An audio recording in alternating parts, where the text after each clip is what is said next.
Praise the lord.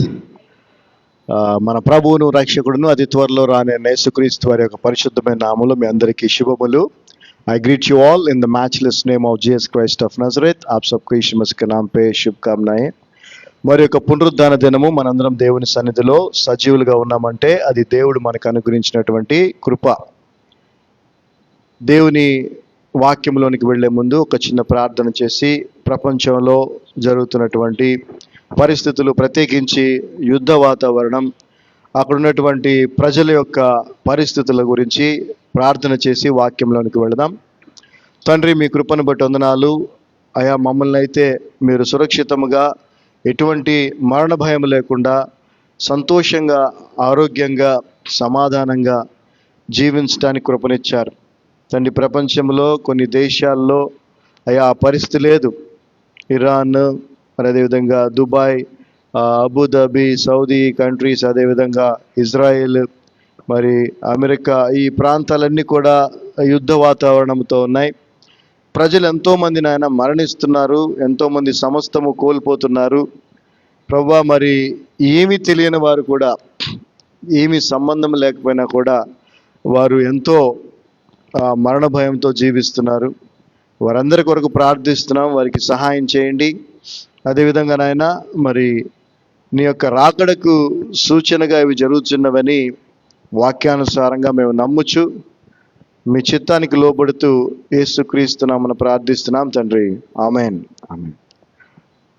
Let's go to the word of God. యెషయా గ్రంథము 55వ అధ్యాయము 1, 2, 3 వచనాలను ధ్యానించి అందులోని సత్యమును తెలుసుకునే ప్రయత్నం చేద్దాం. దేవుని కృపను, ఆయన పరిశుద్ధాత్మ యొక్క సహాయముతో let's try to meditate Isaiah 55 verse 1 to 3. యెషయా గ్రంథము 55వ అధ్యాయం 1 నుంచి 3 వరకు. Isaiah, the book of Isaiah, 55th chapter from verse 1 to 3. Ho, everyone that thirsteth, come ye to the waters, and he that hath no money, come ye, buy and eat. Ye come, buy wine and milk without money and without price. Wherefore do ye spend money for that which is not bread, and your labor for that which satisfieth not? Hearken diligently unto me, and eat ye that which is good, and let your soul delight itself in fatness. Incline your ear and come unto me, hear, and your soul shall live, and I will make an everlasting covenant with you, even the sure mercies of David. చదవమా. దప్పికొనిన వారలారా, నీళ్ల యొద్దకు రండి. రూకలు లేని వారలారా, రూకలు అంటే డబ్బులు, రూకలు లేని వారలారా, మీరు వచ్చి కొని, జాగ్రత్తగా వినండి, మీరు వచ్చి కొని భోజనము చేయుడి. మొదటిగా దప్పికొనిన వారలారా అంటే దాహంగా ఉన్న వారలారా, నీటి యొద్దకు రమ్మని పిలుస్తా ఉన్నాడు. ఆ తర్వాత మీరు వచ్చి కొని, రూకలు లేని వారు అంటే డబ్బుల్లో మీ దగ్గర, కానీ రండి, కొనండి, కొని భోజనము చేయమంటున్నాడు. రండి. రూకలు అంటే డబ్బులు మీ దగ్గర ఏమి లేకపోయినను, ఏమీ ఇయ్యకయే ద్రాక్షరసమును పాలును కొనమంటున్నాడు. మళ్ళీ అక్కడ చూసారా, కొంచెం కన్ఫ్యూజింగ్ గా ఉంటది. మీరు రండి, మీకున్న ఏ పరిస్థితినైనా కూడా తీర్చడానికి నేను సిద్ధంగా ఉన్నాను, మీరు రండి నా దగ్గరికి. అయితే నా దగ్గరికి వచ్చి కొనమంటున్నాడు ఆయన. బై,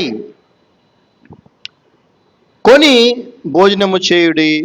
అదేవిధంగా వచ్చి కొని ఆ పాలను, ద్రాక్షరసమును కొని మీరు తీసుకొని అంటున్నాడు. ఆ తర్వాత 2వ వచనం చదవమ్మా. ఆహారము కాని దాని కొరకు ఇక్కడ రూకలిచ్చెదరు. అందరికీ ఇది అందరికీ సంబంధించిన ఆహారము కాని దాని కొరకు మీరేలా రుగ్గలిచ్చెదరు? మీరు ఎలా రూకలు అంటే ఎందుకు, ఏది అవసరమో, ఏది మీకు అవసరమో, ఏది నిజమైన ఆహారమో అది కాని దానికోసం ఎందుకు మీ యొక్క డబ్బులను మీరు ఖర్చు చేస్తున్నారు? సంతృష్టి కలగజేయని దాని కొరకు, మీకు సాటిస్ఫాక్షన్, మీకు తృప్తిని, మీకు సమాధానాన్ని, శాంతిని ఇవ్వని దాని కొరకు మీ కష్టార్జితమును ఎందుకు వ్యయపరచెదరు? ఎందుకు ఖర్చు పెడుతున్నారు అనవసరంగా? నా మాట జాగ్రత్తగా ఆలకించి మంచి పదార్థం భుజించుడి. మీ ప్రాణము సారమైన దాని యందు సుఖింపనీయుడి. చెవియొగ్గి నా యొద్దకు రండి. జాగ్రత్త వినండి. చెవియొగ్గి నా యొద్దకు రండి. మీరు వినిన ఎడల మీరు బ్రతుకుదురు. అండర్లైన్ చేసుకోండి. మీరు వినిన ఎడల మీరు బ్రతుకుదురు. నేను మీతో నిత్య నిబంధన చేసేదను. దావీదునకు చూపిన శాశ్వత కృపను మీకు చూపుదును. సో ఇక్కడ మీరు గమనిస్తే రండి అని తెలుగులో, కమ్ అని నాకు తెలిసి ఒక 4 times ఉందనుకుంటా కదండి. చూసారా ఎన్నిసార్లు ఉంది రండి అని? అక్కడ 4 times ఉందా? రండి రండి రండి రండి అని. సో రండి లేదంటే కమ్ అనేది ఏంటో మీ అందరికీ తెలుసు బాగా.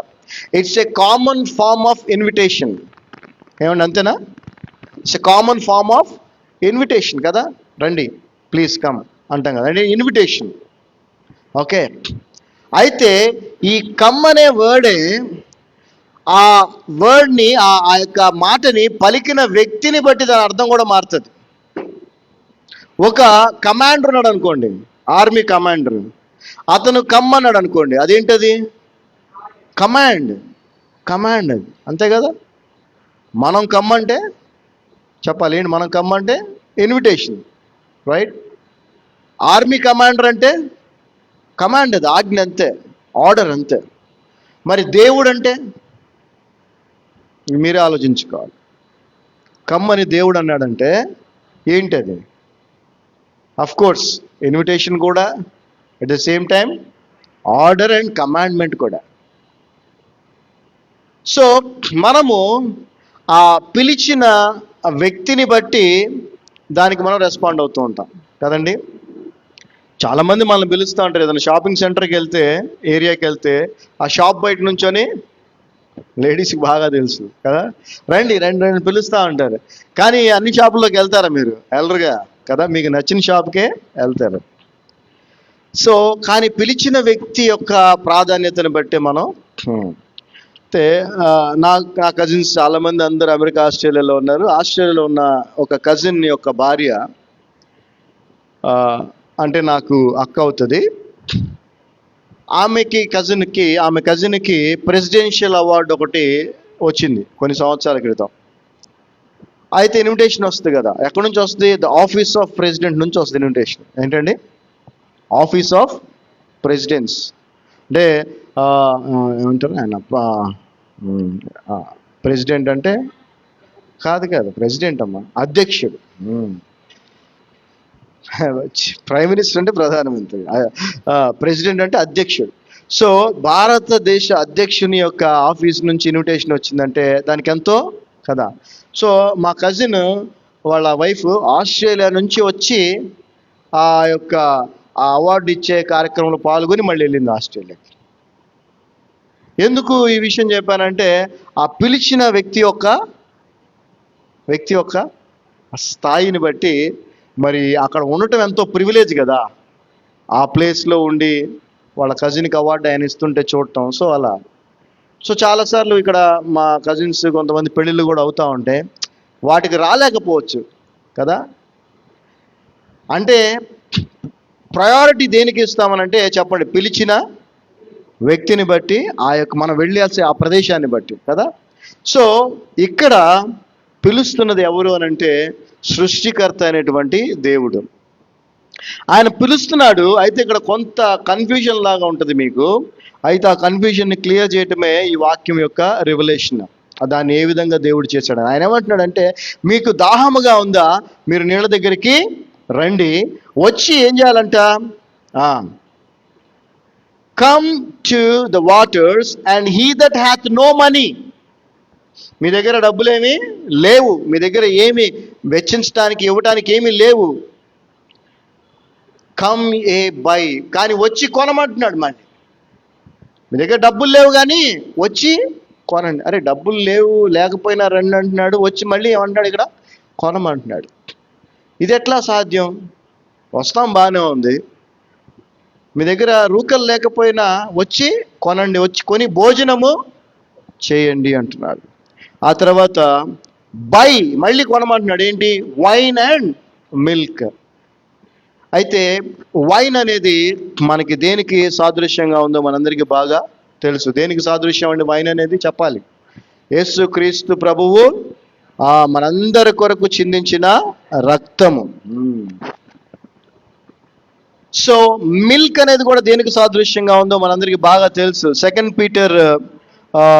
First Peter 2nd chapter 2nd verse చదవండి ఒకసారి.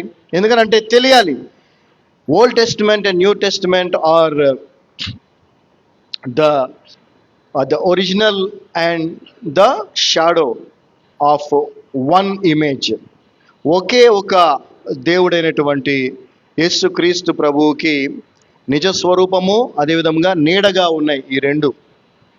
సో అక్కడ ప్రవచనాత్మకముగా చెప్పబడినవన్నీ కూడా క్రొత్త నిబంధనలో యేసుక్రీస్తు వారి ద్వారా అన్ని కూడా నెరవేర్చబడినాయి.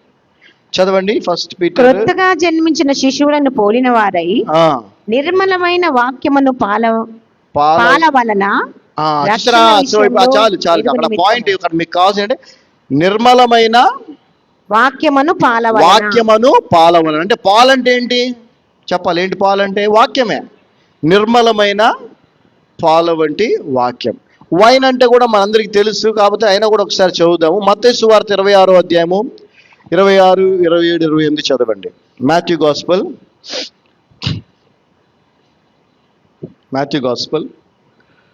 26th chapter 26, 27, 28 verses చదవమ్మా.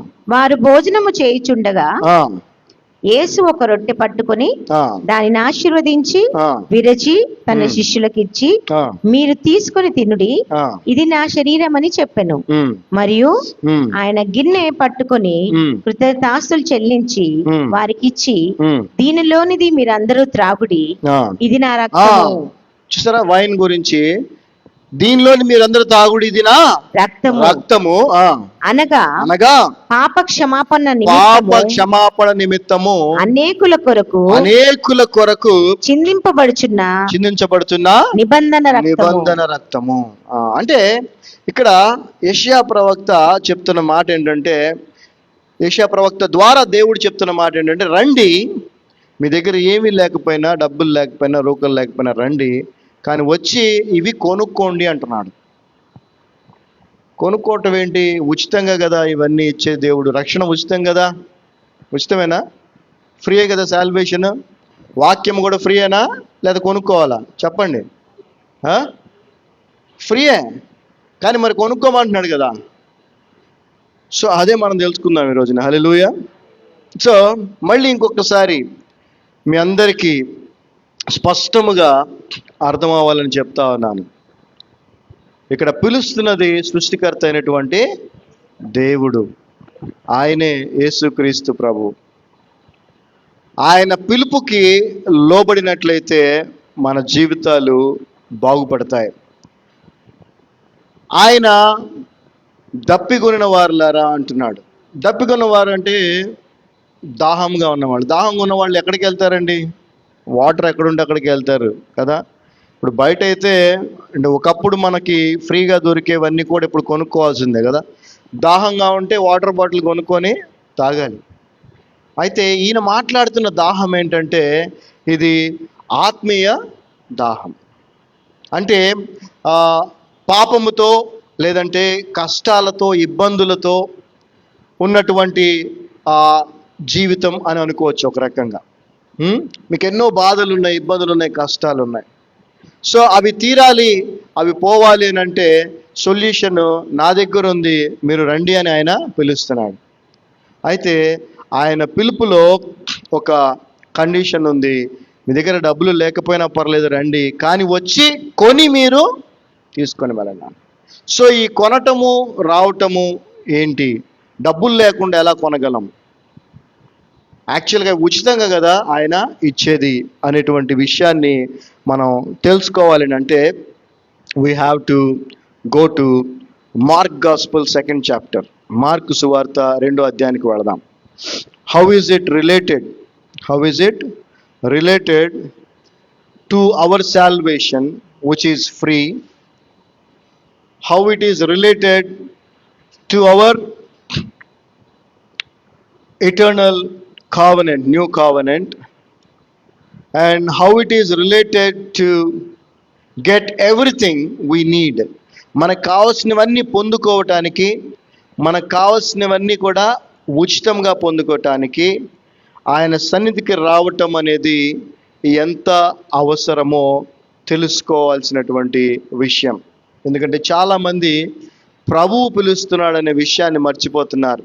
పాస్టర్మ్మ గారు ఫోన్ చేసి చెప్పచ్చు, లేదంటే పాస్టర్ గారు ఫోన్ చేసి చెప్పచ్చు, కానీ అక్కడ పిలుస్తున్నది, రండి అని పిలుస్తున్నది ఎవరు? ప్రభు. పాస్టర్ని చూడొద్దు, పాస్టర్మ్మని చూడొద్దు, దేవుడు పిలుస్తున్నాడు అనే విషయాన్ని గ్రహించాము. సో ఇక్కడ ఉచితంగానే ఇస్తానంటున్నాడు, కానీ వచ్చి కొనుక్కోండి అంటున్నాడు. సో ఈ మర్మం ఏంటి అనేది మనం ఇక్కడ తెలుసుకుందాం. మార్కు సువార్త 2వ అధ్యాయం మనం చూస్తే, and again he entered into Capernaum after some days, and it was noise that he was in the house. And straightway many were gathered together, in so much that there was no room to receive them, no, not so much as about the door. And he preached the word unto them. And they came unto him, bringing one sick of the palsy, which was born of 4. And when they could not come nigh unto him for the press, they uncovered the roof where he was, and when they had broken it up, they let down the bed wherein the sick of the palsy lay. Chadavama 1-4. కొన్ని దినములైన పిమ్మట ఆయన మరలా కపెర్నహూములోనికి వచ్చెను. యేసు ప్రభు వారు కపెర్నహూము అనేటువంటి గ్రామానికి, పట్టణానికి వచ్చారు. ఆయన ఇంట ఉన్నాడని ఆయన వచ్చారు, అక్కడ ఉన్నాడని తెలియగానే అనేకులు కూడి వచ్చారు. ఎందుకంటే ఆయన చేస్తున్నటువంటి కార్యాలు అటువంటివి, ఆయన చేస్తున్నటువంటి మేలులు అటువంటివి. ఏ మతము, ఏ కులము, ఏ ప్రాంతము, ఏ భాష, ఏ భేదము లేకుండా ఆయన దగ్గరికి ఎవరు వచ్చినా కూడా వారందరినీ ఆయన బాగు చేస్తున్నాడు, వారందరికీ సహాయం చేస్తున్నాడు, వారందరికీ ఉన్నటువంటి కష్టాల నుంచి వారిని ఆయన విడిపిస్తున్నాడు. కాబట్టి ఆయన ప్రధాన దగ్గర ఉన్నాడని తెలియగానే అందరూ అక్కడికి వచ్చేసారు. అనేకులు కూడి వచ్చి కనుక ఎంతమంది వచ్చేసారంటే వాకిటనైనను వారికి ఇల్లు మొత్తం నిండిపోయింది. ఆ యొక్క ఈ గుమ్మం దగ్గర వాకిట్లో కూడా ఎక్కడ స్థలము లేదు. ఆయన వారికి వాక్యము బోధించుచుండగా, సో ప్రభు ఏం చేస్తున్నాడు అక్కడ? వారికి వాక్యాన్ని బోధిస్తున్నాడు. సో ఎప్పుడైనా గుర్తుపెట్టుకోండి, మనం వాక్యాన్ని బోధించే వారమై ఉండాలి. సేవకులమైన వారందరూ కూడా వాక్యాన్ని బోధించే వారై ఉండాలి. ఏదో స్టోరీలు చెప్పటమో లేదంటే ఇంకోటి చెప్పటమో కాదు, వాక్యాన్ని బోధించే వారిగా ఉండాలి. చదవమ్మా. ఆయన వారికి వాక్యం బోధించుచుండగా, ఆయన వారికి వాక్యాన్ని బోధిస్తుండగా కొందరు పక్షవాయువు గల ఒక మనుష్యుని, ఇక్కడ కొందరు అని ఉంది, మరి ఇంగ్లీష్ లో మనం చూస్తే 4, 4. అందుకే ఎప్పుడు చెప్తాను, ఇంగ్లీష్ వచ్చిన వారు ఇంగ్లీష్ బైబిల్ని రిఫర్ చేయండి, because there is lot of difference. కాబట్టి 4 వ్యక్తులు, 4 పక్షవాయువు గల ఒక పక్షవాయువు కలిగిన మనిషిని మోయించుకొని ఆయన యొద్దకు తీసుకొని అతన్ని మోసుకొని తీసుకొని వచ్చారు. ఒక పక్షవాయువు అంటే తెలుసు కదా, పారాలిసిస్, కాళ్ళు చేతులు అన్ని పడిపోయి మంచం మీద ఉన్నాడు. ఆయన్ని తీసుకొని వచ్చారు ఒక 4. చూడండి, మనం ఎప్పుడు చెప్తూ ఉంటాం, మన తల్లిదండ్రుల్ని మనము డిసైడ్ చేసుకోలేం కదా, డిసైడ్ చేసుకోలేం, ఎందుకంటే అది దేవుడు నిర్ణయిస్తాడు. అయితే మన స్నేహితుల్ని మాత్రం మనం డిసైడ్ చేసుకోవచ్చు. ఈ పక్షవాయువు కలిగిన వ్యక్తి ఎవరైతే ఉన్నాడో అతను ఖచ్చితంగా, అతనికి చాలా మంచి స్నేహితులు ఉన్నారు. ఎంత మంచి స్నేహితులు ఉన్నారంటే, అతను ఆ బెడ్ మీద పడిపోయి ఉన్నాడు. ఎన్ని సంవత్సరాల నుంచి పడి ఉన్నాడో మనకు తెలియదు. కానీ అతను ఎలాగైనా బాగు చేయాలనే ఆలోచన కలిగి ఉన్నారు ఈ ఫ్రెండ్స్. సో మనకు కూడా అలాంటి ఫ్రెండ్సే కావాలి. అంటే మనం ఏదైనా కష్టంలో ఇబ్బందులో ఉంటే వీళ్ళు ఖచ్చితంగా ఈ కష్టం నుంచి ఇబ్బంది నుంచి బయటికి రావాలి అని కోరుకునే ఫ్రెండ్స్. కోరుకునేవారు మాత్రమే కాదు, కేవలం ప్రార్థన చేసేవారు మాత్రమే కాదు, నీకు మేలు జరగడం కోసం ఏ ఎక్స్ట్రీమ్ స్టెప్కైనా వెళ్ళేవారు కావాలి. ఇక్కడ మనం గమనిస్తే వాళ్ళు అతన్ని మోసుకొని తీసుకొని వచ్చారు. ఈ రోజున చూడండి, ఎవరికైనా బాగలేదంటే కనీసం చూడటానికి వెళ్ళడానికి కూడా టైం లేదు మనకి. ఏమండి, ఉందా టైము? లేదు. ఇక వాళ్ళని తీసుకొని హాస్పిటల్కి తీసుకెళ్ళి చూపిద్దాం, బాగు చేపిద్దాం అనంత టైం ఎవరికి లేదు. టైం లేకపోవటం కాదు, ఇక్కడ ప్రేమ లేదు, ప్రభువు లేడు మీలో, అందుకే అవన్నీ లేవు. మళ్ళీ మీరు అనుకునే వాటన్నిటికీ టైం దొరుకుతుంది. 2 గంటలు 3 గంటలు క్రికెట్ మ్యాచ్ చూస్తారు, టైం దొరుకుతుంది. ఏమండి, టైం ప్రాబ్లం కాదు ఇక్కడ, మీ మనస్సు లేదు, మీకు మనస్సు లేదు. సో వారు ఆయన్ని తీసుకొని వచ్చారు. అక్కడికి తీసుకొస్తే అక్కడ పరిస్థితి ఎలా ఉందంటే, లోపలికి తీసుకెళ్ళడానికి, యేసుప్రభు దగ్గర తీసుకెళ్ళడానికి అక్కడ అవకాశం లేదు. మరి వాళ్ళు ఎంత పట్టుదలతో ఉన్నారో చూడండి. వాళ్ళు ఏం చేశారంట, చాలా మంది కూడి ఉన్నందున వారు ఆయన యుద్ధకు చేరలేక ఆయన ఉన్న చోటికి పైగా ఇంటి కప్పు విప్పి. జాగ్రత్తగా యేసుప్రభు ఎక్కడ కూర్చొని, ఇంట్లో మధ్యలో కూర్చొని ఆయన అందరికి బోధిస్తా ఉన్నాడు. వాక్యం చెప్తుంటే ఎలాగైనా వారి స్నేహితుడిని యేసుప్రభు దగ్గరికి తీసుకెళ్లాలని డిసైడ్ అయ్యారు. వాళ్ళు ఇంటి పైకి వెళ్ళారు. ఇంటి పైకి వెళ్ళి యేసుప్రభు ఎక్కడ కూర్చున్నాడో అక్కడ పైన కప్పు అంతా కూడా ఇప్పదీశారు, ఆ రూఫ్ ఇప్పదీశారు. అప్పుడు ఇప్పుడులాగా స్లాబ్స్ అవి కాదు కదా, అప్పుడంతా టెంపరీ స్ట్రక్చర్సే ఉండేవి. కాబట్టి ఆ రూఫ్ అంతా ఓపెన్ చేశారు. చూడు ఎంత కష్టపడుతున్నారో వీళ్ళు. ఎవరి కోసం? అతని స్నేహితుని కోసం. ఎందుకోసం? ఆ స్నేహితుణ్ణి యేసు ప్రభు దగ్గరికి తీసుకురావడం కోసం. గుర్తుపెట్టుకోండి ఇది. మీరు నిజంగా మీ స్నేహితుల్ని, మీ యొక్క బంధువుల్ని మీరు ఎంతగానో ఇష్టపడేవారు, నిజంగా ప్రేమిస్తే, నిజంగా వారిని ఇష్టపడితే మీరు చేయాల్సిన పని కూడా అదే. వారు ఈ లోక సంబంధమైన కష్టాలు, ఇబ్బందులు ఈ పోవటానికి మాత్రమే కాదు, అసలైన నిత్య జీవం ఉంది కదా, పరలోక రాజ్యం. లోకం తర్వాత ఇక్కడ జీవితం అయిపోయిన తర్వాత అసలైన జీవితం ఉంది, దానికి అంతం లేదు. ఆ నిత్య జీవంలోనికి, దేవుని సన్నిధికి, పరలోక రాజ్యానికి మీరు ఇష్టపడే వాళ్ళు చేరాలనంటే ఎంత కష్టమైనా కూడా మీరు చేయాల్సిందేంటి? వారిని యేసు ప్రభు దగ్గరికి తీసుకురావటం. యేసు ప్రభు ఎక్కడున్నాడు? ఆయన ఇప్పుడు ఎక్కడున్నాడు? అప్పుడంటే ఫిజికల్గా ఉన్నాడు కాబట్టి అక్కడికి వెళ్ళాడు. ఇప్పుడు ఎక్కడున్నాడు? ఎక్కడ 2-3 ఆయన నామములో కూడతారో, కలుసుకుంటాడు, అక్కడ ఆయన. ఇప్పుడు ఇక్కడ మన మధ్యలో యేసు ప్రభు ఉన్నాడు. హల్లెలూయా.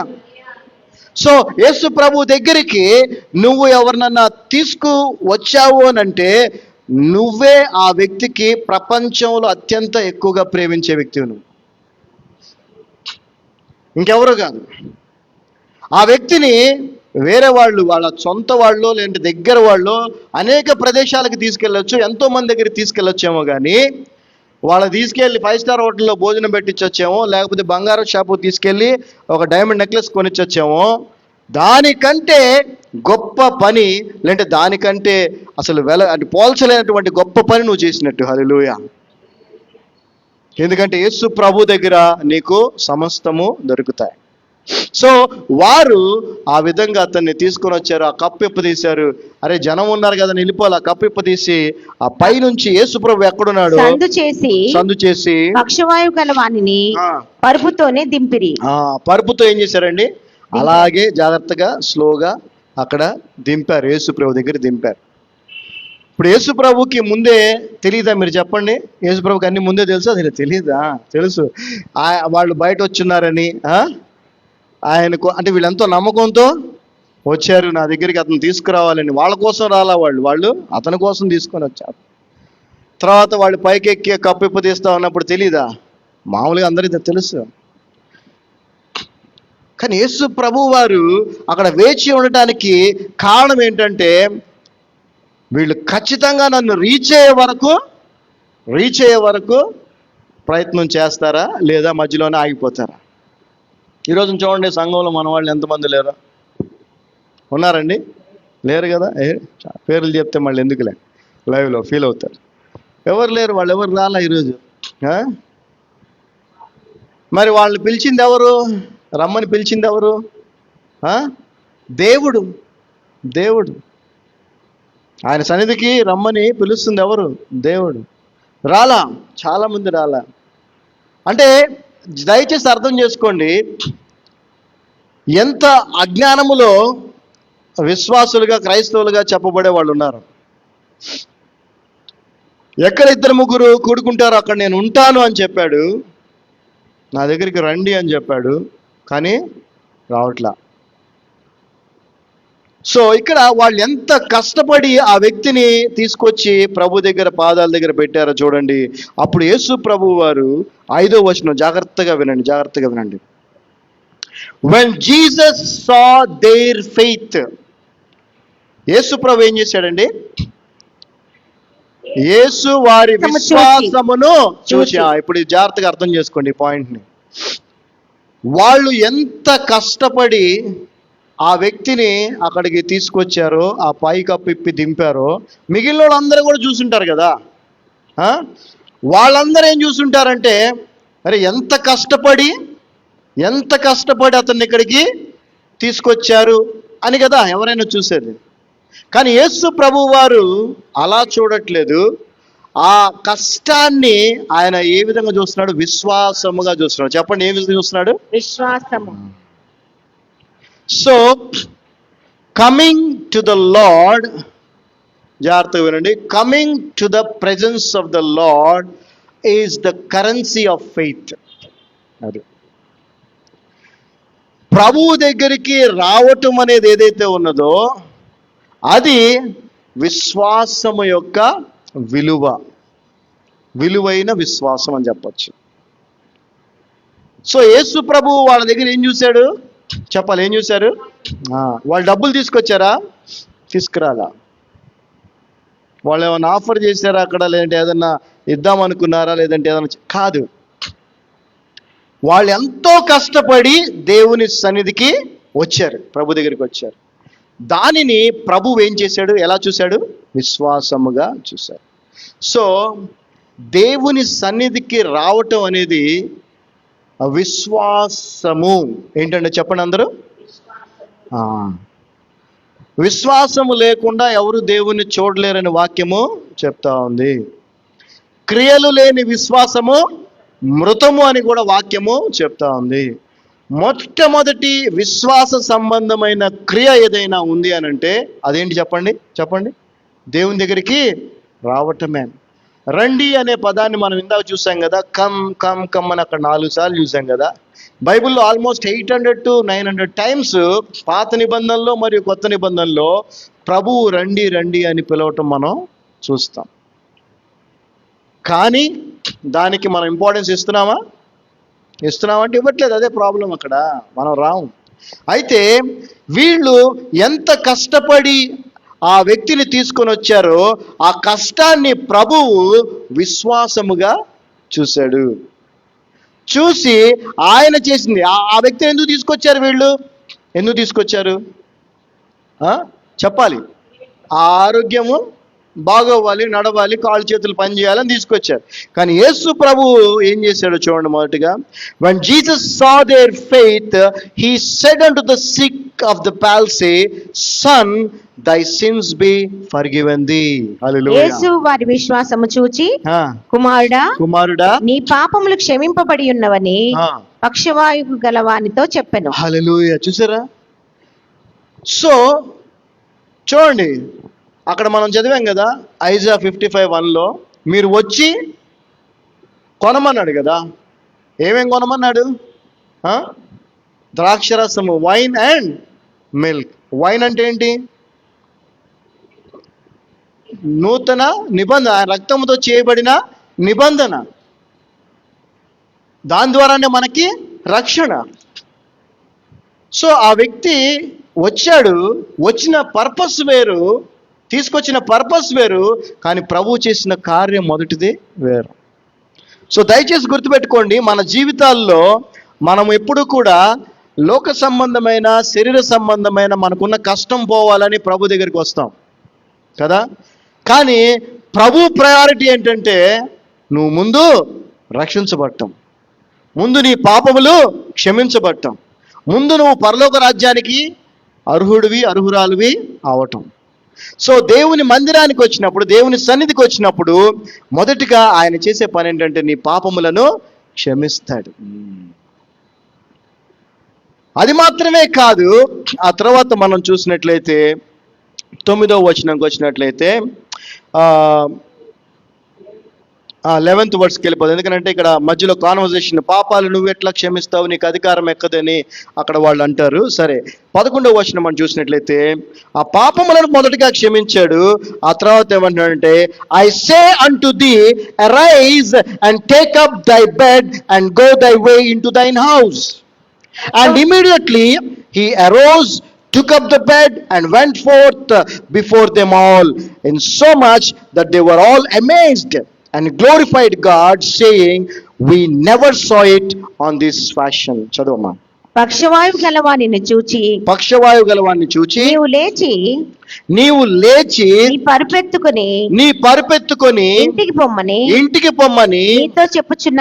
నీతో చెప్పుచున్నాను అనెను. తక్షణమే వాడు లేచి పరుపెత్తుకొని వారందరి ఎదుట నడిచిపోయాను కనుక వారందరూ విభ్రాంతి నొంది మనం ఇలాంటి కార్యములను ఎన్నడూ చూడలేదని చెప్పుకొనుచు దేవుని మహిమపరిచెరి.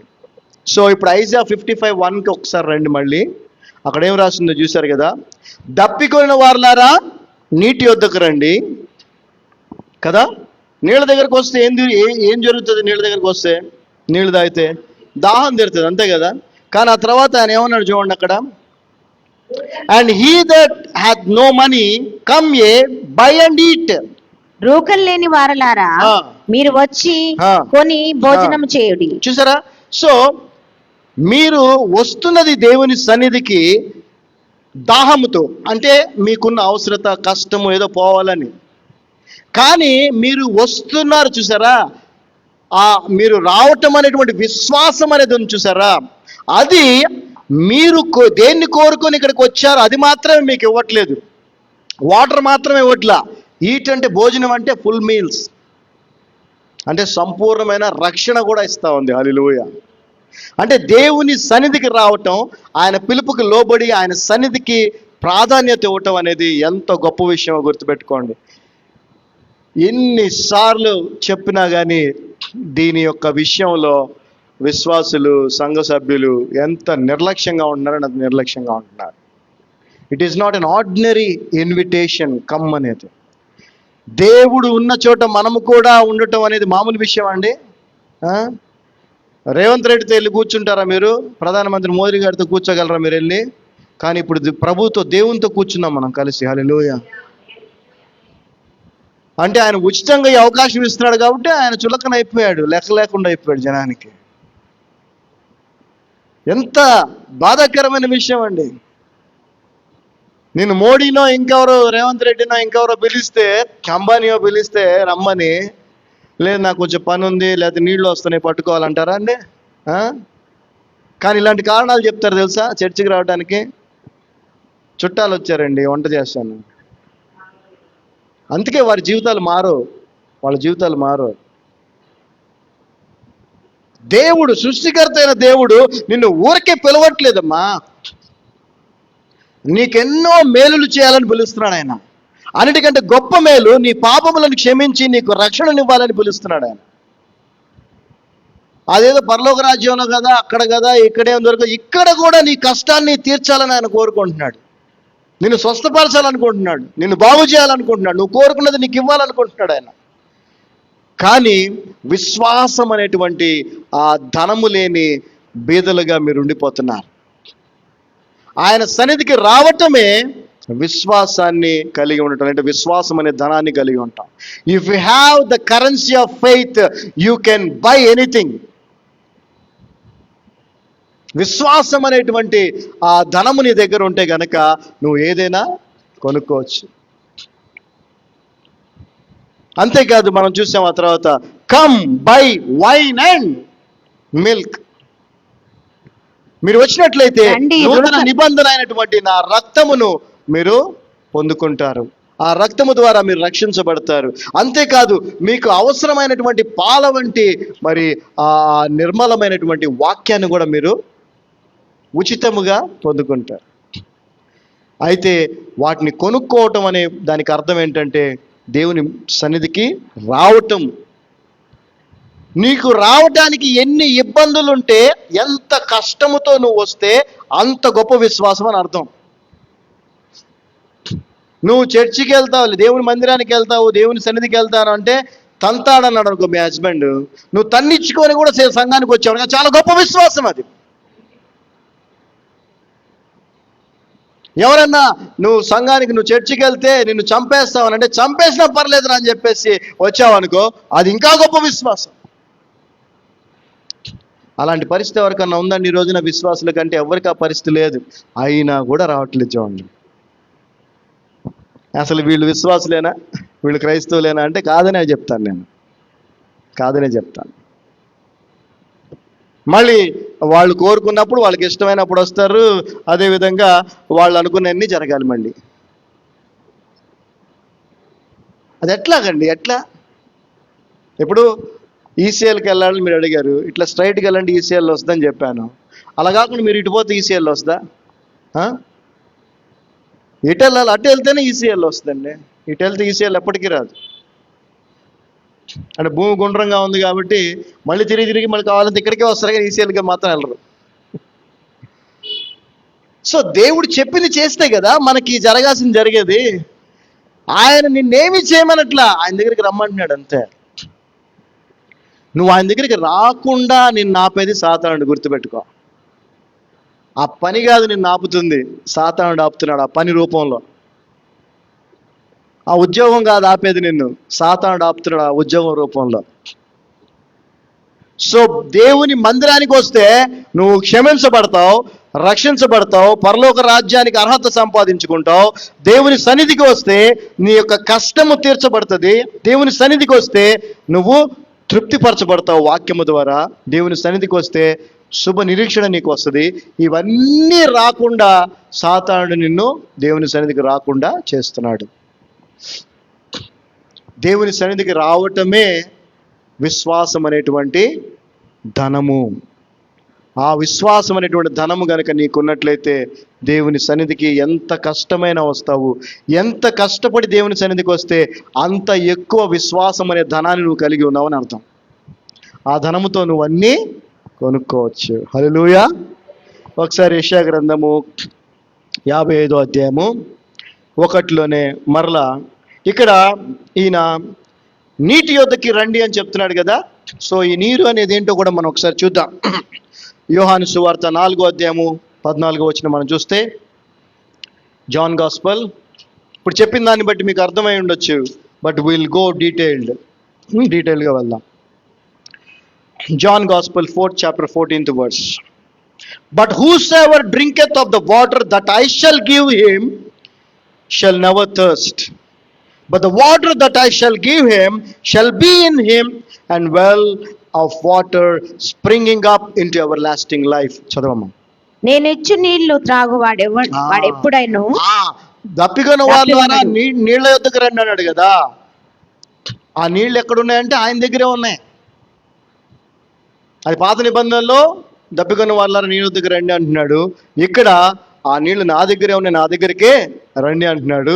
నేను ఇచ్చేటువంటి నీళ్లు, నేను ఇచ్చు నీళ్లు త్రాగువాడు ఎప్పుడునూ దప్పికొనడు. అది. సో ఆయన ఇచ్చేటువంటి నీళ్లు అనగా ఆయన ఇచ్చేటువంటి రక్షణ, ఆయన ఇచ్చేటువంటి శాంతి సమాధానం, ఆయన ఇచ్చేటువంటి స్వస్థత, ఆయన ఇచ్చేటువంటి సమాధానం ఏవైతే ఉన్నావో అవి ఒకసారి ఆయన నుంచి నువ్వు పొందుకుంటే అవి శాశ్వతంగా నీకు ఉంటాయి. ఆమేన్. మనుషుల దగ్గరికి వెళితే ఇంకెక్కడికి వెళ్ళినా వాళ్ళు ఇచ్చే సొల్యూషన్స్, వాళ్ళు ఇచ్చేటువంటి సలహాలు, లేదంటే వాళ్ళు చూపించే పరిష్కారము అది పర్మనెంట్ అవుతుంది కానీ శాశ్వతమైంది కాదు. కానీ ప్రభు దగ్గరికి వస్తే నీకు పర్మనెంట్ సొల్యూషన్ దొరుకుతుంది. నీ యొక్క ఆత్మీయ జీవితానికి, నీ యొక్క శారీరక జీవితానికి, మానసిక జీవితానికి, ఏమంటారు ఆర్థిక జీవితానికి, సామాజిక అన్ని జీవితంలో అనేకమైనటువంటి ఉంటాయి కదా, ఫైనాన్షియల్ స్ట్రాటజీస్ లైఫ్ ఉంటుంది, అదేవిధంగా సోషల్ లైఫ్ ఉంటుంది, ఇమోషనల్ లైఫ్ ఉంటుంది, రిలేషన్స్ ఉంటాయి. అన్నిట్లో కూడా ఆయన నీకు శాశ్వతమైన పరిష్కారాన్ని ఇస్తాడు. ఇంకెప్పుడు మళ్ళీ ఆ పరిస్థితి నీకు రాకుండా దేవుడు చేస్తాడు. హల్లెలూయా. చదువమ్మా. నేనిచ్చు నీళ్లు త్రాగువాడు ఎప్పుడునూ దప్పికొనడు. నేను వానికి నీళ్లు నిత్య జీవమునకై వానిలో ఉండేది నీటి బుగ్గగా ఉండునని ఆమెతో చెప్పాను. సో ఇక్కడ ప్రభువు ఇచ్చేటువంటి ఆ యొక్క రక్షణ కానీ, ఆయన చేసే మేలులు కానీ ఎలా ఉంటాయంటే, అవి మనలో ఉండిపోయి మన నుంచి కూడా అవి బయటికి పొర్లుతూ ఉంటాయి. అంటే ఆ రక్షణ అనేటువంటిది, క్షమించబడ్డాం కదా మనం, ఆ క్షమించబడిన రక్షణ జీవితం అనేది మనలో మాత్రమే ఉండదు, మన నుంచి ఇతరులకు కూడా అది ప్రవహిస్తుంది, పొంగి పొర్లుతుంది. ఆయన మనకిచ్చినటువంటి ఆరోగ్యం, మనకిచ్చినటువంటి మేలులు, మన జీవితం చేసిన మేలులు కూడా మనం ఇతరుల జీవితాల్లో మనం చేసేవారిగా ఉంటాం. అలా మనల్ని చేస్తాడు దేవుడు. మనం ఆశీర్వదించబడి ఇతరులకు ఆశీర్వాదకరంగా మనం ఉంటాం. ఆయన కూర్చున్నటువంటి సత్యాన్ని మనం తెలుసుకొని ఇతరులకు తెలియజేసేవారిగా మనం ఉంటాం. సో దేవుని సన్నిధికి రావటం అనేది ఎంత ఆశీర్వాదకరమో చూడండి. నువ్వు ఆయన ఇచ్చేటువంటి వాటితో నింపబడతావు. అంతేకాదు, నీలో అవి నింపబడి నీ నుండి పొంగి పొర్లి ఇతరులకు కూడా అవి ఆశీర్వాదకరంగా మారతాయి. అదేవిధంగా 7:38 కూడా చదవచ్చు ఒకసారి. 7th చాప్టర్, యోహాను సువార్త 7వ అధ్యాయము 37-38 వచనాలు మనం చూసినట్లయితే, In the last day, that great day of the feast, Jesus stood and cried, saying, If any man thirst, let him come unto me and drink. He that believeth on me, as the scripture hath said, out of his belly shall flow rivers of living water. చదవమ్మా. ఆ పండుగలో మహాదినమైన అంత్యదినమున యేసు నిలిచి, ఎవడైనను తప్పికొనిన ఎడల నా యొద్దకు వచ్చి డప్పు తీర్చుకొనవలెను. చూసారా? సో నీకున్న ఏ పరిస్థితికైనా, ఎటువంటి దాహము లాంటి, ఎటువంటి కష్టం లాంటి పరిస్థితికైనా నీకు కావాల్సినటువంటిది ఆ పరిష్కారము లేదా ఆ దాహము తీరాలనంటే యేసు ప్రభు ఇచ్చేటువంటి ఆ జీవజలాన్ని నువ్వు తాగాలి. నా యొద్దకు రండి అంటున్నాడు. చదవమ్మా ఇప్పుడు. నా యందు విశ్వాసం ఉంచి వాడెవడో, లేఖనము చెప్పినట్లు వాని కడుపులో నుండి జీవజల నదులు పారునని బిగ్గరగా చెప్పెను. హల్లెలూయా. చూసారా? అంటే మనము దేవుని సన్నిధికి రావటం వలన మనము ఆయన ఇచ్చే జీవజలముతో నింపబట్టమే కాదు, మన నుంచి కూడా ఆ జీవజలములు we will also become saviors, we will also become healers, we will also become the teachers or preachers, gospel tellers. మనము కూడా సువార్త ప్రకటించే వారం అవుతాం ప్రభువు వలె, మనము కూడా స్వస్థతలు చేసే వారం అవుతాం ప్రభువు వలె, మనము కూడా రక్షణను ఇతరులకు తెలియజేసే వారం అవుతాం ప్రభువు వలె. మనము కూడా ఆ ప్రభువు చూపించిన అన్కండిషనల్ లవ్ని మనం కూడా ఇతరులకు చూపించగలుగుతాం. ఈ ట్రాన్స్ఫర్మేషన్ జరగాలి అంటే, ఈ విధంగా మనం మారాలి అంటే ఏం చేయాలి చెప్పండి? మనం ఏం చేయాలి చెప్పాలి? ఏం చేయాలి? ఆయన దగ్గరికి రావాలి, అంతే. That's the only thing we need to do. ఆయన దగ్గరికి రావాలి, అంతే. అదొక్కటే, ఆ ఒక్కటే అడగన్నట్టుగా ఆ ఒక్కటే చేయరు మన వాళ్ళు. అంటే మీరు నమ్మట్లేదు అనమాట, ప్రభు ఇక్కడ ఉన్నాడనే విషయాన్ని మీరు నమ్మట్లేదు, అందుకే ప్రాధాన్యత ఇవ్వట్లేదు. So be careful. Second verse Isaiah 52 ఇక్కడ ఇప్పుడున్నటువంటి అందరికీ, అనగా దేవుని సన్నిధికి ప్రాధాన్యత ఇవ్వని వారి గురించి మాట్లాడుతున్నాడు.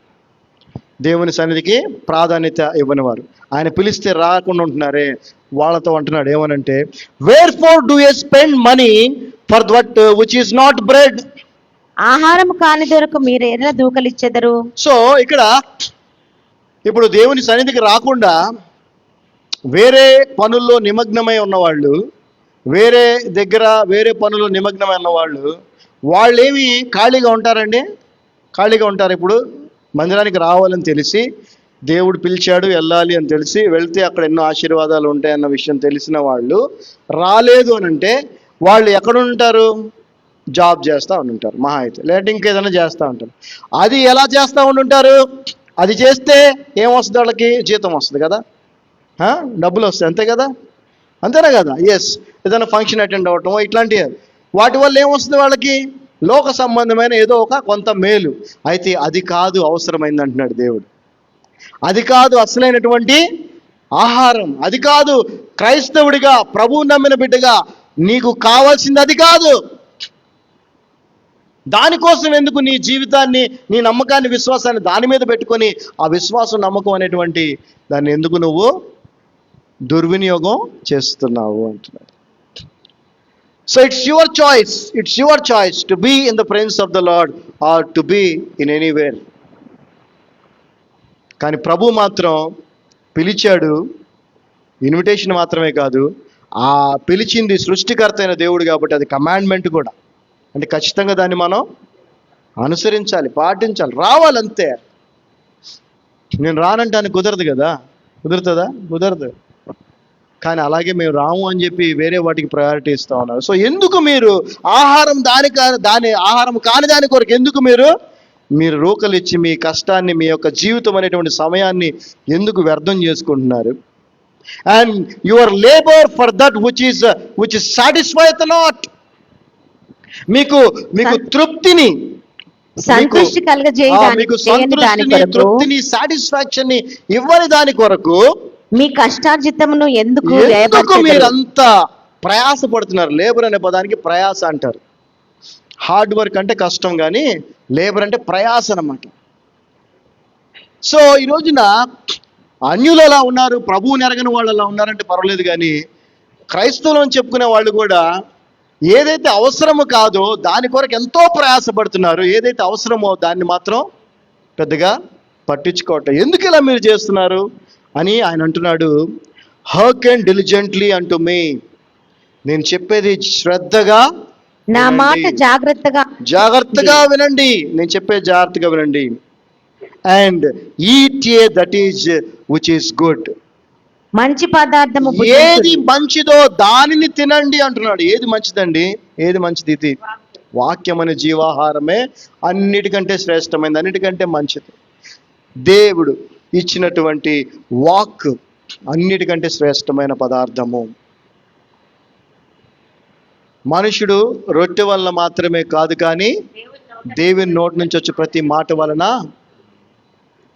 మనము జీవించాలి. అంటే బతకటం వేరు. బతకటం అనేది ప్రతి మనిషి బతుకుతున్నాడు, ప్రతి జంతువు బతుకుతుంది కదా, రోడ్ల మీద కుక్కలు అన్నీ బతుకుతున్నాయి. అది కాదు జీవించటం. ఆత్మీయ జీవితం, దేవునితో కలిసి జీవించటం, నూతన స్వభావము కలిగి నూతన సృష్టిగా మార్చబడి ఆయన గుణాతిశయములను మనము పొందుకొని వాటిని లోకానికి చూపిస్తూ జీవించడం అనే కొత్త జీవితం ఉంది జరా. అలా మనము జీవించాలి అని అంటే ఖచ్చితంగా మంచి పదార్థమైనటువంటి జీవగ్రంథమైన వాక్యాన్ని మనం తినాలి. Spiritual food is the word of God. అప్పుడేమంటున్నాడు చూడండి. And let your soul delight first in fatness. మీ ప్రాణము సారమైన దాని యందు సిక్కింపనీయుడి. So let your soul delight itself in fatness. చూసారా, అందుకే దావీదు అంటాడు, I delight in meditating your word. నీ యొక్క వాక్యమును లేదంటే ధర్మశాస్త్రమును దివారాత్రములు ధ్యానిస్తాను, అందులో నాకు ఆనందం ఉందని దావీదు అంటాడు. నిజమైన ఆనందం, నిజమైన తృప్తి జీవాహారమైన వాక్యాన్ని మనం పొందుకున్నప్పుడే కలుగుద్దండి. హల్లెలూయా. మామూలు అన్నం పప్పు తింటే కూడా తృప్తిగా ఉంటుంది, బావర్చి బిర్యానీ తింటే చాలా బాగా అనిపిస్తుంది కదా. ఎందుకంటే అది చాలా స్పెషల్ ఐటెం లాగా మనం ట్రీట్ చేస్తాము. అది తిన్నప్పుడు కలిగే ఆ తృప్తి వేరు. అదేవిధంగా దేవుని వాక్యము, అందులో ప్రత్యేకమైనది క్రీస్తు బోధ. దయ్యముల బోధలు ఉన్నాయి ఈ రోజున. ఏది పడితే అది చెప్పి నిన్ను లోక సంబంధమైన ఆశలకు గురి చేస్తూ దేవుడు నాకు ఇది ఇచ్చాడు, నీకు కూడా ఇది ఇస్తాడు అని చెప్పేటువంటి బోధలు ఉన్నాయి. అవి కాదు. శ్రేష్టమైనది యేసు క్రీస్తు బోధ, అపోస్తుల బోధ. ఆ జీవాహారాన్ని గనక మీరు తీసుకుంటున్న వారైతే గనక మీరు ధన్యులు. హల్లెలూయా. సో అప్పుడు మన ఆత్మకు ఆ యొక్క సంతృష్టి, సాటిస్ఫాక్షన్ మనకి కలుగుతుంది. 3వ వచనం చూడండి. 3వ వచనం, ఇంక్లైన్ యువర్ ఇయర్. మన చెవులను జాగ్రత్తగా ఆయన చెప్పే మాటలకు వినటానికి మనం ఇంక్లైన్ అంటే అటువైపు పెట్టుకోవాలి. చెవి యొగ్గి నా యొద్దకు రండి. మరలా అంటున్నాడు, and come unto me. Incline your ear and come unto me. అంటే దేవుని మందిరానికి ఎలా రావాలంటే ఆయన చెప్పే మాటలు శ్రద్ధగా, జాగ్రత్తగా వినటం కొరకు రావాలి. చాలామంది వచ్చి ఏదో వాళ్ళ పనులు చేసుకుంటా ఉండేవాళ్ళు ఉంటారు. కొంతమంది నిద్రపోతూ ఉంటారు, కొంతమంది ఏదో చేస్తూ ఉంటారు. నో, అసలు రావటానికే వచ్చే ముందే ఈరోజు దేవుడు నాతో ఏం మాట్లాడతాడు, ఈరోజు దేవుడు నాతో ఏం మాట్లాడతాడు, నాకేం చెప్తాడు, నాకేం తెలియజేస్తాడు అనేటువంటి ఆశతో రావాలి. అలా రమ్మంటున్నాడు. అప్పుడు ఏమవుద్దంట, అలా వచ్చి hear and your soul shall be alive. శ్రద్ధగా వినటానికి, జాగ్రత్తగా వినటానికి ఆయన దగ్గరికి రమ్మంటున్నాడు, కమ్ అంటున్నాడు. వచ్చి మీరు విన్నట్లయితే అప్పుడు మీరు బ్రతుకుదురు, జీవించెదరు. యువర్ సోల్ షల్ అలైవ్ అంటే నీ ఆత్మ జీవించే ఉంటుంది. ఆత్మీయ జీవితంలో నువ్వు సంపూర్ణమైన జీవాన్ని కలిగి ఉంటావు. And I will make an ever-lasting covenant with you. మీతో నేను ఒక నిత్య నిబంధనను చేస్తాను అని. And even the sure mercies of David. దావీదుకు చూపిన శాశ్వత కృపను మీకు చూపుతాను. అంటే ఏమేమి దేవుడు మనకి ఇస్తానని రమ్మంటున్నాడో అవన్నీ మాకు అవసరం లేదు అని అనుకున్న వారు రావట్లేదు. ఇవి తెలియక కాదండి, నేను ఎప్పుడు చెప్తా ఉంటాను, పనిష్మెంట్ క్రైస్తవులకే ఎక్కువ ఉంటుంది. ఎందుకంటే తెలియక చేస్తే పొరపాటు, తెలిసి చేస్తే పాపం. అవునా కదా? ఖచ్చితంగా 100%. అన్యులకి తెలియదు ఇక్కడికి రావాలి, కూర్చోవాలి, ఉండాలి, దేవుడు పిలిచాడు, ఎన్ని తెలుసా వాళ్ళకి? తెలీదు. మనకు తెలీదా? తెలుసు. అయినా కానీ రాము, ఆయనకి ప్రయారిటీ ఇవ్వం. అక్కడే మీరు ప్రభువుని అవమానపరుస్తున్నారు. ఆయనకు అవమానం బయట వాళ్ళ ద్వారా కాదు. ఎవడో ఏదో యేసు ప్రభుని ఏదో అన్నాడని మనోళ్ళు పెద్ద మాట్లాడుతూ ఉంటాడు. నువ్వేం చేస్తున్నావురా? నువ్వేం చేస్తున్నావు? ప్రభువు ఇక్కడ ఉంటాడు అని తెలిసి కూడా, ఆయన రమ్మని పిలిచాడని కూడా తెలిసి కూడా నువ్వు రాలేదనంటే నువ్వెవరు మరి? ఆయన అవమానపరిచినాడు కాదా? సో ఎంతమందికి దావీదుకి చూపిన శాశ్వత కృప కావాలి అని అంటే అందరు చేయొత్తారు ఇప్పుడు కదా. దానికి ఏం చేయాలి? ఆయన దగ్గరికి రావాలి. మిల్క్ అండ్ వైన్ అన్నాడు కదా, అంటే ఆ జీవవాక్యము, క్రీస్తు బోధ, పాల వంటి నిర్మలమైన వాక్యం, అదేవిధంగా నిత్య నిబంధన, రక్తముతో చేయబడిన నిబంధన ఇచ్చి మనకి రక్షణను, మనకి పరలోక రాజ్య నిరీక్షణని, పరలోక రాజ్యాన్ని, ఇవన్నీ కూడా ఇస్తా అంటున్నాడు ఆయన. వద్దా? కావాలా వద్దా? అందుకే ఫెలోషిప్ అంటే ఏంటి? ఫ్రెండ్షిప్పే ఫెలోషిప్ అంటే. You should have good friends. నిన్ను ఫంక్షన్కో, లేకపోతే షాపింగ్కో, లేకపోతే ఇంకో దానికో తీసుకెళ్లేవాడు కాదు. ప్రభు దగ్గరికి తీసుకెళ్లే ఫ్రెండ్స్ నీకు ఉండాలి. నువ్వు కూడా నీ ఫ్రెండ్స్ని ప్రభు దగ్గరికి తీసుకెళ్లే వ్యక్తిగా నువ్వు ఉండాలి. అక్కడ ఆ తీసుకువచ్చిన వారి విశ్వాసాన్ని చూసి దేవుడు వారిని, మన ఇక్కడ సంఘంలో కూడా చాలా కొన్ని వేల మంది ఆ విధంగా రావటం జరిగింది. ఒకళ్ళు చెప్తే రావటం, దేవుడు వాళ్ళ జీవితంలో కార్యాన్ని చేయటం. ఆయన సిద్ధంగా ఉన్నాడు, ఆయన రమ్మని పిలుస్తున్నాడు. బట్ నువ్వేం చేస్తున్నావు? రావట్లా. ఒక్కసారి మనం ఆయన పిలుపుని గురించినటువంటి విషయాలు ఇంకొక 2 మనం చూసి ముగిద్దాం. ఓకే, ఒకసారి జెనసిస్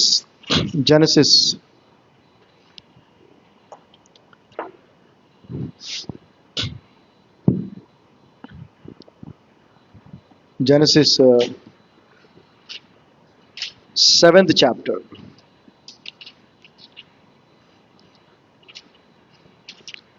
ఆదికాండము 7వ అధ్యాయము 1వ వచనం మనం చూసినట్లయితే, జెనసిస్ 7 చాప్టర్ 1st వర్స్. ప్రభువు చెప్తా ఉన్నాడు, ప్రభు మాట్లాడుతా ఉన్నాడు ఇక్కడ. మనకు తెలుసు కదా, ఆదికాండం పాత నిబంధన కొత్త నిబంధనకి వ్యత్యాసం తెలుసు. అయితే పాత నిబంధనలో కూడా క్రొత్త నిబంధనలో కూడా ఒకటే ప్రభు చెప్తా ఉంది, ఒకటే దేవుడు చెప్తా ఉంది. చూడండి, జెనసిస్ 7 చాప్టర్ 1st వర్స్.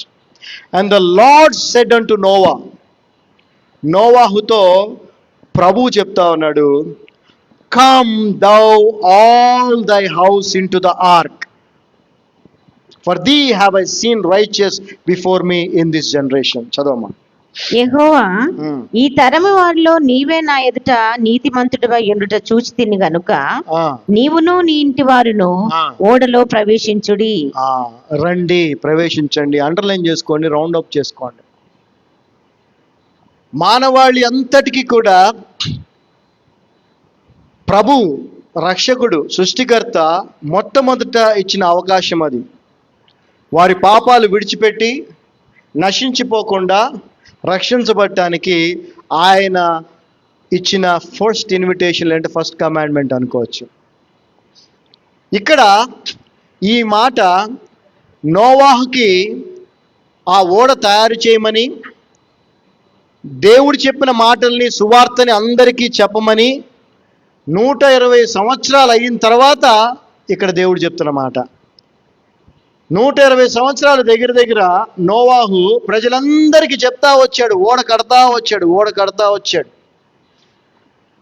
బాబు, దేవుడు ప్రళయాన్ని తీసుకురాబోతున్నాడు, జల ప్రళయం రాబోతుంది, ఈ భూమి మీద ఏది మిగలదు, దేవుడు నాకు చెప్పాడు, దయచేసి మీరు మారండి, తప్పులు చేయకండి, పాపాలు చేయకండి అని ఎంతో చెప్పాడు. వాళ్ళందరూ ఎగతాళి చేశారు, నవ్వారు, ఎవరు నమ్మలేదు. ఇక ఫైనల్గా సమయం దగ్గరికి వచ్చేసింది. అప్పుడు కూడా చెప్పాడు, రండి బాబు, రండి రండి రండి రండి అని చెప్తే ఎవ్వరూ రాలా. ఇంకప్పుడు ప్రభు అంటున్నాడు, వీళ్ళంతా వచ్చే బ్యాచ్ లాగా లేరులే కానీ నువ్వు నీ ఫ్యామిలీ వచ్చేసేయండి అన్నాడు. లోపలికి వచ్చేసేయండి.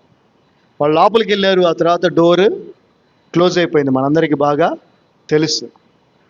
ఆ తర్వాత ఆ వర్షం స్టార్ట్ అయింది. ఆ మామూలు వర్షమేలా అనుకున్నారు అందరూ. ఆ తర్వాత వాళ్ళ పరిస్థితి ఏంటో మనకి తెలుసు. ఈ భూమి మీద ఉన్నటువంటి జీవము కలిగినవన్నీ కూడా నశించిపోయినాయి. 120 సంవత్సరాలు మొత్తుకున్నాడు నోవా. కానీ ఆ ఓడలో ప్రవేశించిన వారు, అనగా ప్రభువు రండి అని పిలిచినప్పుడు ప్రవేశించినటువంటి ఆ 8 మంది నోవా కుటుంబ సభ్యులు ఎవరైతే ఉన్నారో వారు మరలా దేవుడు ఈ భూమి మీదకి జీవమును, అంటే చెట్లను, వీటిని మొలిపించేంత వరకు కూడా వాళ్ళు ఆ యొక్క ఆర్క్లు, ఆ ఓడలో ఉన్నారు. వారికి కావాల్సినవన్నీ కూడా అందులో ఉన్నాయా లేదా? ఉన్నాయా? ఏమైనా లోటు ఉందా వాళ్ళకి లోపల? అన్నీ సిద్ధపరిచాడు కదా. ఇప్పుడు మత్తయి సువార్తకు రండి. మత్తయి సువార్త 11వ అధ్యాయము, Matthew gospel 11th chapter 28th verse. అందరూ తెలుసు కదా, చెప్పండి. ప్రయాసపడి, అక్కడ నోవాహు ద్వారా దేవుడు పిలిచాడు, ఎవ్వరూ రాలా, కేవలం ఆ 8 మంది తప్ప, నోవా కుటుంబం తప్ప. ఆ తర్వాత ఆ దేవుడే ఈ లోకానికి శరీరధారిగా వచ్చి కృపా సత్య సంపూర్ణుడిగా మన మధ్యలో నివసించి, ఆ యేసు ప్రభువు కూడా ఏమన్నాడంటే, చూడండి, come unto me all ye that labor and are heavy laden and I will give you rest. ప్రయాసపడి భారం మోసుకొనుచున్న సమస్త జనులారా నా యొద్దకు రండి, నేను మీకు విశ్రాంతి కలుగచేతును అని అంటున్నాడు. ఆయన 120 సంవత్సరాలే చెప్పింది. ప్రభు చెప్పాడు. ప్రభు తర్వాత ఆయన ఏర్పాటు చేసుకున్నటువంటి శిష్యులు, ఆ తర్వాత ఆయన ఏర్పాటు చేసుకున్న అపోస్తలులు, ఆ తర్వాత ఆయన ఏర్పాటు చేసుకున్న సేవకులు ఆల్మోస్ట్ 2000 సంవత్సరాల నుంచి చెప్తున్నారు లేదా? కానీ ఎంతమంది వస్తున్నారు ప్రభు దగ్గరికి? ఎంతమంది వచ్చారు? ఎంతమంది వస్తున్నారు అంటే చాలా కొద్ది మందే. మీరు అనుకోవచ్చు, మీరు చూస్తారు కొన్ని చోట్లకి వెళ్తే వేల మంది ఉంటారు జనాలు. అదంతా చర్చ్ కాదు. ఓకే, చర్చ్ అంటే the body of Christ. Church అంటే ఏంటి? క్రీస్తు శరీరం.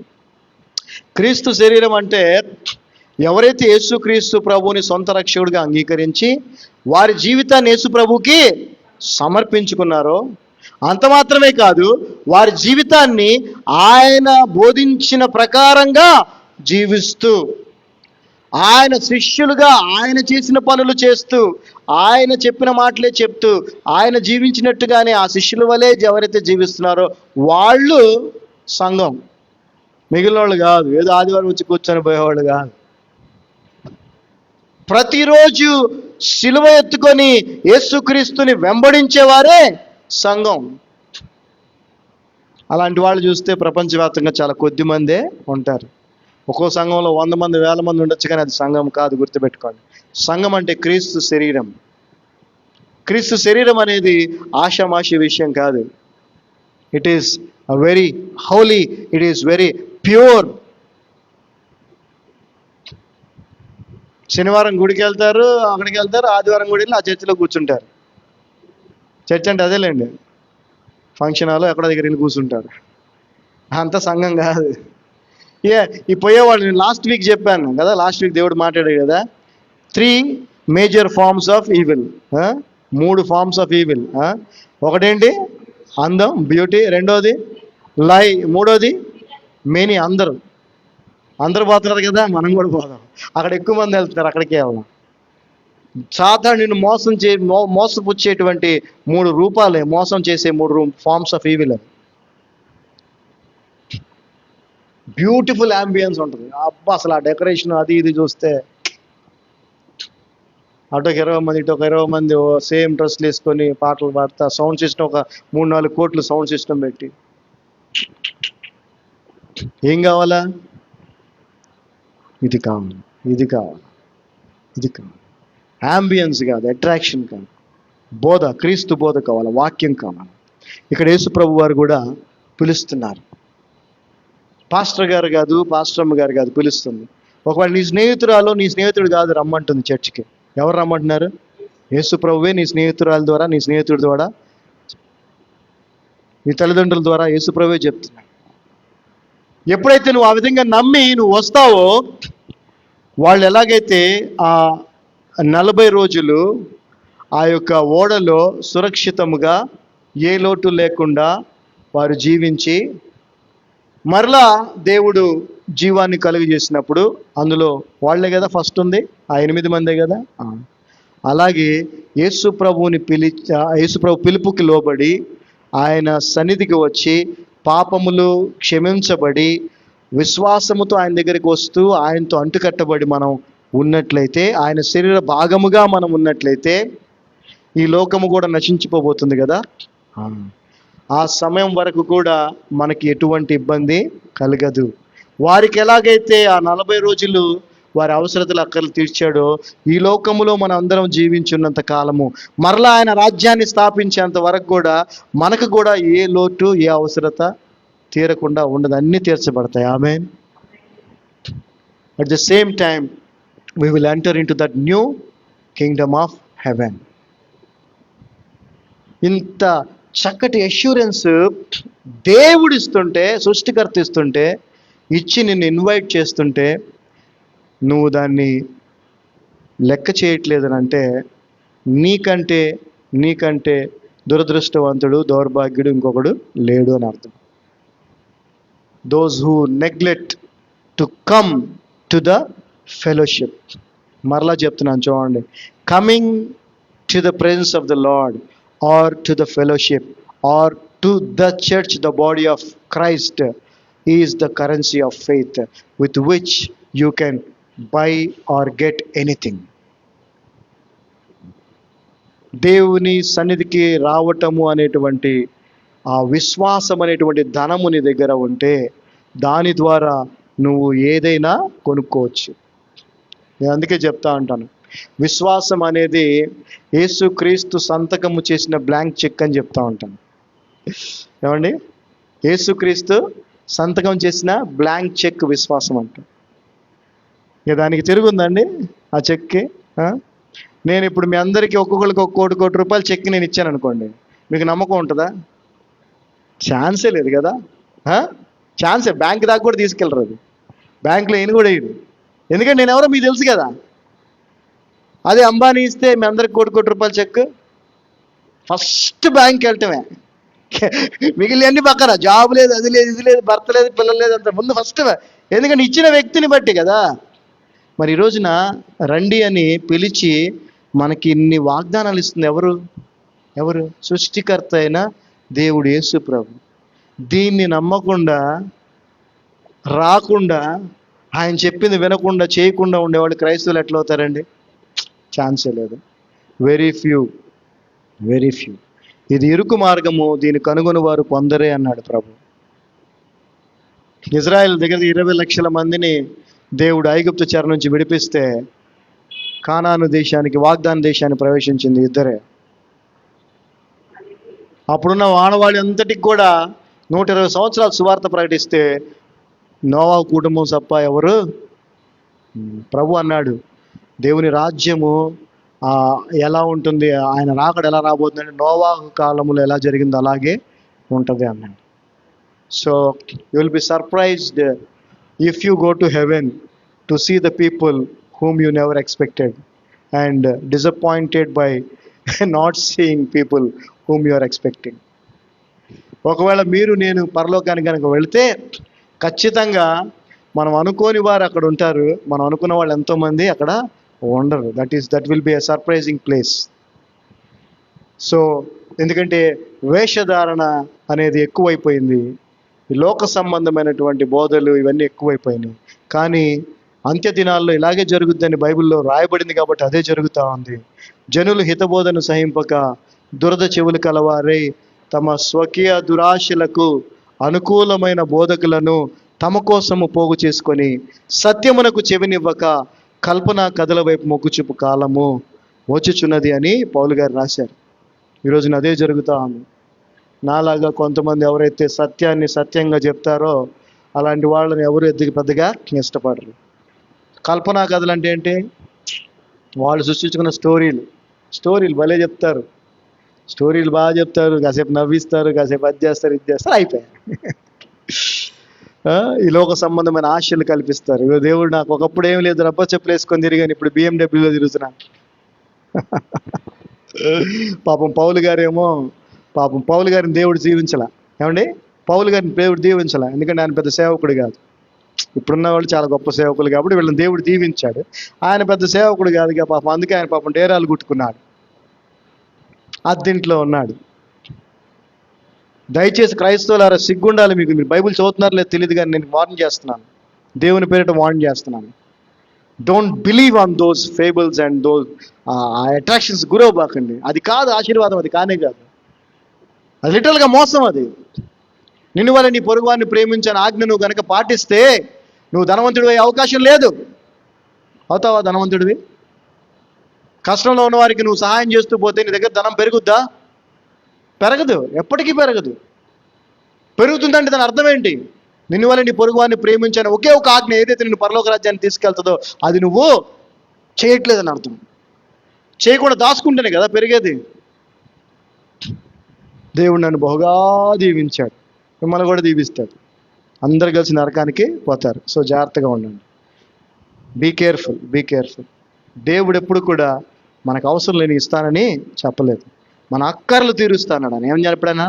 అక్కర్లు.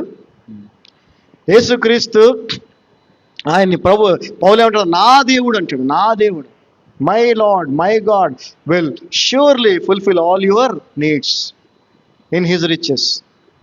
ఆయన ఐశ్వర్యం చెప్పున నా దేవుడు మీ ప్రతి అవసరత తీర్చున్నాను. అవసరత అంటే ఏంటి? అది లేకుండా మనం బ్రతకలేం.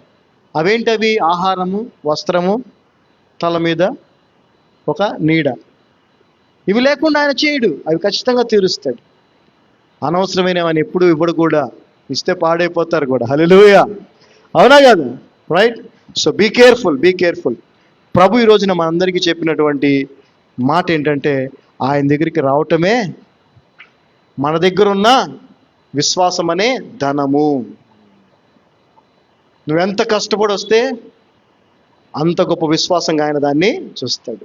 ఆ నలుగురు ఎంత కష్టపడి ఆయన తీసుకొచ్చారో అప్పుడు ఆయన వారి విశ్వాసమును చూచాడు. వారి కష్టాన్ని చూడలా, దాన్ని విశ్వాసముగా చూశాడు. దేవుని సన్నిధికి రావటం అనేదే నువ్వు చేయాల్సిన ఒకే ఒక్క పని. అందుకే అందరికీ చెప్తూ ఉంటాం, మేము ఎప్పుడు చెప్తూ ఉంటాం, ఒకవేళ మేము ఈ లోకంలో లేకపోతే మందిరంలో ఉండకపోవచ్చు, అంటే లోకం లేకపోయినా తీసుకొస్తారు కదా బాడీ అప్పుడు కూడా వస్తాం అనుకో, అది వేరే విషయం. లేదంటే ఒకవేళ ఐసీయూలో వెంటిలేటర్ మీద ఉండి అలా ఉన్నాం అనుకోండి, అప్పుడు రాలేదంటే ఓకే, కానీ ఇంకా వేరే ఏ రీజన్తో నువ్వు దేవుని మందిరానికి రాలేదన్నా కూడా అది తప్పే. దాని అర్థం ఏంటంటే దీనికంటే దానికి ఎక్కువ ప్రాధాన్యత ఇచ్చావని అర్థం. So be careful. The lord is calling you, lord is inviting you, the lord is commanding you to come because he loves you. నువ్వు వచ్చినట్లయితే ఆయన ఇచ్చేవన్నీ కూడా పొందుకుంటావు. ఆమేన్. సో అనవసరమైనది ఆహారం కాని దాని కొరకు మీ జీవితాన్ని, సమయాన్ని వృధా చేయొద్దు. అందరు లేచి నిలబడినట్లయితే మనం విన్న యొక్క వాక్యాన్ని మనం అనుసరించడానికి కావాల్సిన కృపను దేవుని నుంచి కోరుకుందాం. There are so many things I wanted to share. ఎన్నో విషయాలు నేను రాసుకుంటూ ఉంటాను మీకు చెప్పాలని, ఎన్నో ఉన్నాయి. ఇంకా ఆయన ఫ్రీగా ఇస్తాడంటానికి, ఉచితంగా ఇస్తాడంటానికి, జీవజలముల గురించి చాలా రిఫరెన్సెస్ ఉన్నాయి, కానీ సమయము సరిపోవట్లేదు. రెవల్యూషన్స్ ఇవన్నీ కూడా చెప్పాల్సినవి చాలా ఉన్నాయి. Anyway, but the main content అయితే మీకు అర్థమైందని నేను నమ్ముతున్నాను. ఆమేన్. సో ఏం చేయాలి? మీరు ఏం చేయాలి? ప్రభు సన్నిధికి రావాలి, అంతే. ఎలా రావాలి? విశ్వాసంతో రావాలి. విశ్వాసంతో రాకపోతే మళ్ళీ వేస్ట్. ఆ విశ్వాసమే మీ దగ్గర ఉన్న కరెన్సీ. యేసు ప్రభు మీద అందరు పడుతున్నారు, అందరు లాగుతున్నారు, పీకుతున్నారు, కానీ ఎవరిలోనికి ప్రభావము వెళ్ళలేదు. ఎవరిలోకి వెళ్ళింది? విశ్వాసముతో వచ్చిన ఆ రక్తస్రావం కలిగిన స్త్రీలోనికి యేసు ప్రభులోంచి ప్రభావము వెళ్ళింది. సో విశ్వాసముతో రావాలి. ఆ విశ్వాసమే మీ దగ్గరున్న కరెన్సీ.